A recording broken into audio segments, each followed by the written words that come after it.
You better love me again.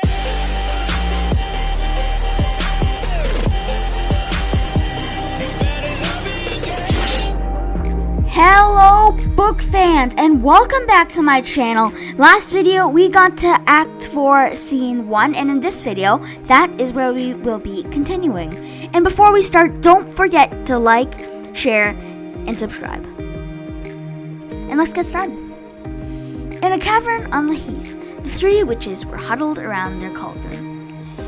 3 times the tabby cat has mewed, said one. 3 times that hedgehog has whined, said another. It is time, said the third. As once they began to chant, and as they chanted, they danced around the cauldron. Double, double, toil and trouble, fire burn and cauldron bubble, eye of newt and toe of frog, wool of bat and tongue of dog, adder's fork and blind worm's sting, lizard's leg and owl's swing, for a charm of powerful trouble, like a hell broth boil and bubble. They took from their pockets all kinds of slithering, greasy, feathery things and flung them in the pot, cackling all the while. Before them, the cauldron simmered and bubbled, belching out great wreaths of smoke. Not one of them turned. Instead, they continued to gaze at their bubbling cauldron. Please, begged Macbeth, tell me what I need to know. As he spoke, an apparition rose from the cauldron. Macbeth! Macbeth! It whispered. Beware, madcuff! None of woman born shall harm Macbeth. Macbeth shall never be defeated until Birman Wood comes to Dustane Hill. Then I am safe, cried Macbeth. What I need, I fear from madcuff or any man. If no one born of woman can hurt me. And who can command Birman Wood to make the trees pull up their roots? No one. I will be king all my life. But tell me one more thing. Will Banquo's sons ever reign in this kingdom? Do not seek to know more, said the first witch. Deny me and I'll curse you, vowed Macbeth. Then show his eyes and grieve his heart, chanted the witches. And 8 kings appeared before him, all golden-haired and wearing crowns, followed by Banquo's smiling ghost. So is it true? Banquo's sons shall reign. It's true, laughed the witches, and vanished. It is a cursed hour! Who's there? Macbeth called, hearing footsteps approach the height. It's Lennox, my lord. I was told I could find you here. I came with a message. Madcuff, Thane of Fief, has fled to England. Fled to England, muttered Macbeth. So he has turned against me. Well, if I cannot get to him, I'll deal with the children and the wife he left behind. Gripped with paranoia and fear, Macbeth seized the town of Fief, then raided Macbeth's castle and had his wife and children murdered. His reign had turned into one of terror, but all the while in England, Malcolm and Macduff plotted to restore the throne to its rightful king. A gulf opened up between Macbeth and his wife. He was possessed only by the desire to hold the throne at all costs. She was possessed by guilt. At Dunstane Castle, Lady Macbeth paced the floor every night, her eyes open, even in sleep, muttering about the things that she had done. At last her maid, worried for her sanity, called for her. You say she talks in her sleep, said the doctor. What does she say? I cannot tell you, said the maid. Ah! Cried the doctor. Here she comes. She's carrying a candle in her hand. It stands by her bedside. She must always have a light by her. Those are her orders, the maid told him. She paces and she rubs her hands, remarked the doctor. She often does that, replies the maid. Here's the spot, cried Lady Macbeth. She stopped and stared, rubbing desperately at her hand. Hark, said the doctor. She speaks. Out, damned spot! Out, I say! Will my hands ever be clean? The Thane of Fief had a wife. Where is she now? Oh! Who would have thought of the old man when it has so much blood in him? Ah, cried the doctor. She said something she should not. What secrets is she keeping? Ah, she speaks again. Will my hands ever be clean? Lady Macbeth muttered. And I still have the smell of blood on them. All the perfumes of Arabia cannot sweeten this little hand. To bed, to bed, to bed. She carries heavy secrets in her heart.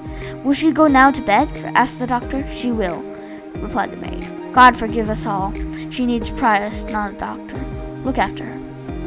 The doctor found Macbeth busy with his troops under the shadow of castle walls. How is my wife? Asked Macbeth. She is not ill, replied the doctor, but she is troubled with visions that keep her from her rest. Well then, said Macbeth, cure her diseased mind. As for me, I need a cure for my country. Can you do that? You see, I'm just for war. Have you heard the news? My thangs, my men, are all deserting me. Malcolm has returned to Scotland, and he has brought with him English troops. Macbeth marches at his side, but I am not afraid of death, not until Birnam Wood comes to be. In Birnam Wood, Malcolm stood at the head of the vast army. I want every soldier to break off a branch and hold it in front of him. That way we'll hide our numbers from the tyrant Macbeth until it is too late. The time has come! Armies march! Advance to Doomsday! Let them come, cried Macbeth, when a messenger brought the news that an army was approaching. Our castle is strong enough to laugh off their siege. And then, from the battlements, came a strange, piercing cry that seemed to hang in the ear even after it had gone. What was that? Cried Macbeth. A servant came running. The queen is dead, he said, still panting for breath. She has taken her own life. Macbeth froze a moment, his face expressionless. My wife should have died another day, for now there's not the time to think of it, he hissed darkly. But it filled his thoughts nonetheless. Oh, tomorrow, tomorrow and tomorrow. Tomorrow and tomorrow. And that was Macbeth, Act 5, Scene 5. That was Witches, Act 4, Scene 1, which was quite a short scene, may I tell you. So, in this video, we are going to read another scene, Macbeth, Act 5, Scene 5. Today's creep along until the end of time, and each one that passes only brings fools closer to their death. Each life is a candle, burning briefly only to be snuffed out, he said to himself. Life is nothing but an illusion, an actor strutting about the stage. It's a tale told by an idiot, full of sound and fury, meaning nothing. But Macbeth only paused for a moment to dwell on his wife's sudden death. For now the messengers came thick and fast with news of war.